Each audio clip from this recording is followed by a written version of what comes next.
বন্ধুরা, আজকে জুম্মাবারে আমি চিকেন রান্না করছি, সেটাই তোমাদের সাথে রেসিপি শেয়ার করছি। ফার্স্টে কড়াইয়ে তেল দিয়ে দিলাম, তারপরে তেজপাতা, শুকনো লঙ্কা দিলাম। কে কে আমার মতন এই ফোড়নটা নাও কমেন্ট করে বলো। তারপরে দেখো কড়াইয়ে পেঁয়াজ দিয়ে দিলাম। পেঁয়াজটা লাল হয়েছি, আলুর সাথে চিকেনটা ভাজা ভাজা হয়ে যায়, তাতে সব মশলা দেবো। এবারে একে একে সব মশলাগুলো দিচ্ছি। ফার্স্টে পেঁয়াজ আর টমেটো বেটে নিয়েছিলাম, সেটা ফার্স্টে দিয়ে দিচ্ছি। প্রথমে দিয়ে দিলাম। এরপর বন্ধুরা সব মশলা, আদা রসুন বাটা, জিরে গুঁড়ো, লঙ্কার গুঁড়ো সব কিছু দিয়ে চিকেনটাকে কষাচ্ছি। দেখো কষানো পুরোপুরি হয়ে গেছে, তেল ছেড়ে দিয়েছে মাংস থেকে।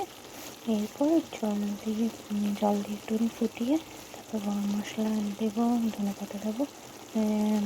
চিকেনটা হয়ে যাক প্রায়, তারপর তোমাদের সাথে আবার দেখা হচ্ছে। রেডি। এবার তরকারিটাতে গরম মশলা দিয়ে দেবো, গরম মশলা বাটা দিয়ে দিলাম। চিকেনের তরকারিটাতে লাস্টে সবার শেষে ধনেপাতা কুচি দিয়ে আবার নামিয়ে দেবো। ধনেপাতা কুচি দিলে তরকারিটা খুব সুন্দর ফ্লেভার আসে, আর খেতেও হেভি টেস্টি হয়। কে কে আমার মতন এরকম ধনেপাতা কুচি দিয়েও কমেন্ট করে বলো।